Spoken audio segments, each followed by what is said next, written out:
I'm going to show you a video now of someone suffering from snoring and sleep apnea. And you'll see how it interferes with normal sleep and why that person is exhausted in the morning. Okay, here is Nick. Nick is asleep. He's trying to breathe right now, even though his mouth is opening and closing, and you see his shoulders going up and down. He's not breathing. He's in sleep apnea. He's occluded. Now he snorts, he gasps, he tries to breathe. You hear him snoring. He's awake again. He's breathing, he's snoring, and here he is. He's occluded again. So now he's obstructed. He's not breathing. He's still not breathing. You can see his mouth opening. He's attempting to breathe. His shoulders are raising. His chest is expanded, but he can't breathe because he's completely occluded. He's still not breathing. Oh my goodness. All right, and here he starts to breathe again. He wakes up, he arouses from sleep. He's breathing, gasping, trying to get some oxygen in his lungs. He's breathing, getting oxygenated. And now he falls back asleep and he's occluded. Look at him trying to breathe. Look at him trying to breathe. Imagine what his blood oxygen is doing. It's going down to almost nothing. You and I, when we're awake, our blood oxygen level is in the 90%. His is down in the 60% range. Look at him. He's still not breathing.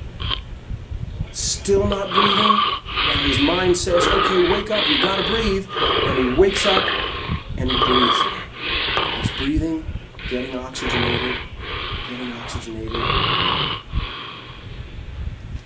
All right, so after watching that video, is it any wonder that Nick suffers from hypertension, low blood oxygen, enlarged heart because his heart is desperately trying to circulate unoxygenated blood, cor pulmonale, which is enlargement of the heart, pulmonary hypertension, excessive daytime sleepiness? He wakes exhausted. It makes me exhausted just watching that video.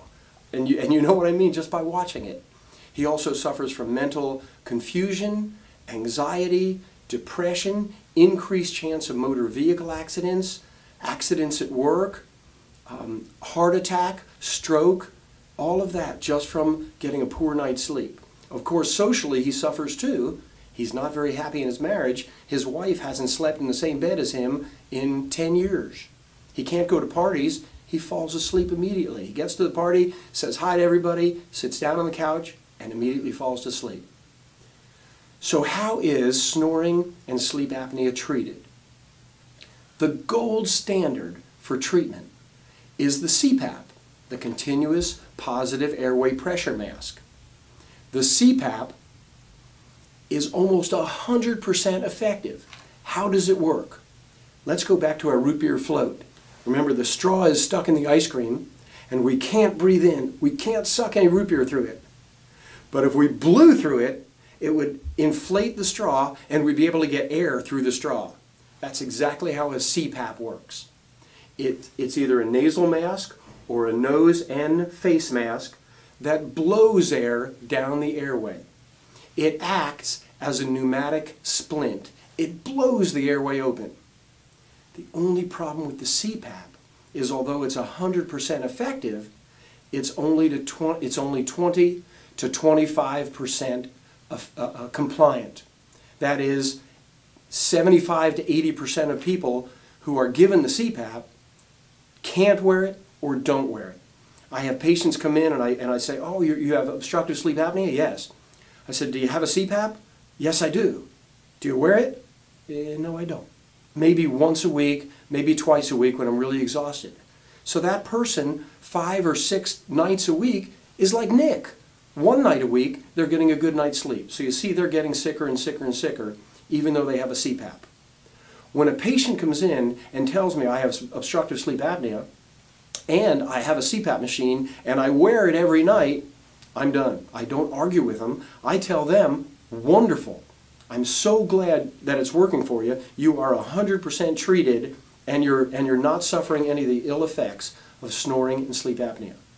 But for those patients who try a CPAP and can't wear it, or won't wear it, or travel a lot, the CPAP is also very difficult to travel with. There's even signs at the airport now that say, please take your laptop out and any video cameras and your CPAP machine. So these people have to go through security, open their CPAP machine. So I know a lot of my patients come in and say, I have a CPAP, I wear it when I'm home, but I travel like 20 weeks out of the year and I don't bring my CPAP because it's too hard to travel with. For them, the oral appliance is wonderful. Okay, so that's the CPAP machine. The oral appliance, how does that work? The oral appliance, what's the first thing we do in CPR? Someone's not breathing. First thing we do, we grab onto the lower jaw and bring it forward. We protrude the lower jaw. Well, how does that open the airway? Remember, that tongue muscle is attached to the inside of the jaw right here. So when we bring the lower jaw forward, we're pulling that muscle forward and opening the airway. We only need a couple of millimeters. So that's what the oral appliance does. The oral appliance brings the lower jaw forward a certain amount, usually about 70% of maximum, and it holds the airway open that way. Traditionally, the oral appliances have locked the top and bottom jaws together, like that. It's a bite that you bite into, and it holds the lower jaw forward. Those appliances work when the patient's wearing them, but our neuromuscular system doesn't like to be locked in one position. And so when we lock the person forward, usually they go to sleep with the oral appliance in, but when they wake up in the morning, it's out and it's in the sheets. We now have a new oral appliance that we've been using for the last 2.5 years or so that has taken care of this problem. When the patient bites together, they're held forward, but they're free to open and close and move left and right. This makes the new oral appliance, the SomnoMed Moss appliance, so much more comfortable and so much more compliant. Does it work 100% of the time? No, it's about 90 to 92% effective, but it's also over 90% compliant, giving us about an 85 to 90% success rate in treating snoring and sleep apnea. Here's the SomnoMed appliance. For years, we used appliances that locked the top and bottom jaws together in this forward position.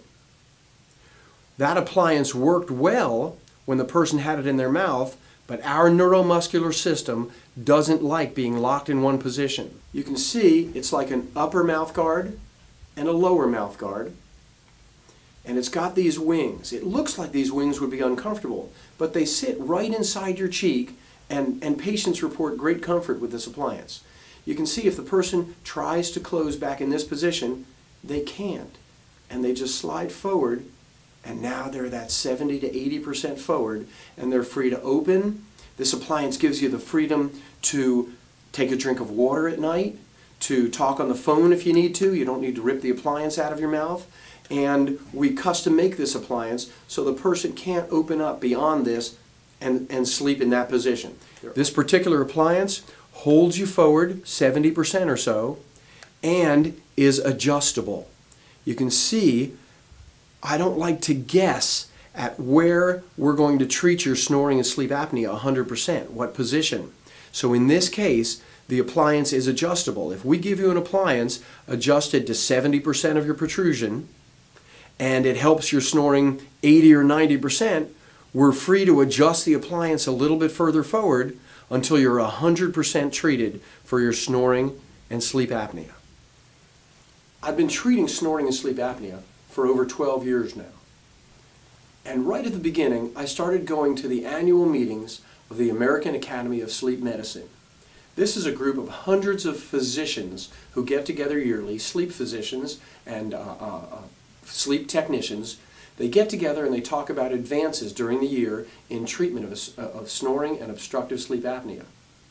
12 years ago, when I first started going, the rationale for treatment was CPAP first, the continuous positive airway pressure mask, then surgery to correct deviated septums, enlarge turbinates, remove the soft palate, all of those very invasive surgeries. That was second option. And then the third option was oral appliance therapy, but doctors, don't worry about it, that doesn't work anyway. Well, that's the way it was 12 years ago. In 2006, 2 years ago, the American Academy of Sleep Medicine, the group of physicians, sent out a position paper that said, listen up everybody, oral appliance therapy should be your first line of treatment for snoring and sleep apnea, for snoring and mild to moderate sleep apnea. The reason they did this, they said the oral appliances are more successful, much more compliant, and are much less invasive. The surgery is pretty invasive. They do uvulopalato-pharyngoplasties, where they remove the soft palate. They do rhinoplasties, which is like a roto-rooter into your nose. And because only 15% of snoring occurs up here, those surgeries are only 15 to 20% successful. The oral appliances, remember, are 85 to 90% successful, including compliance. So what's your next step? Now you've seen this video, you know that you suspect that you have a snoring and sleep apnea problem. The next step, after I've spoken to you, is to see your physician.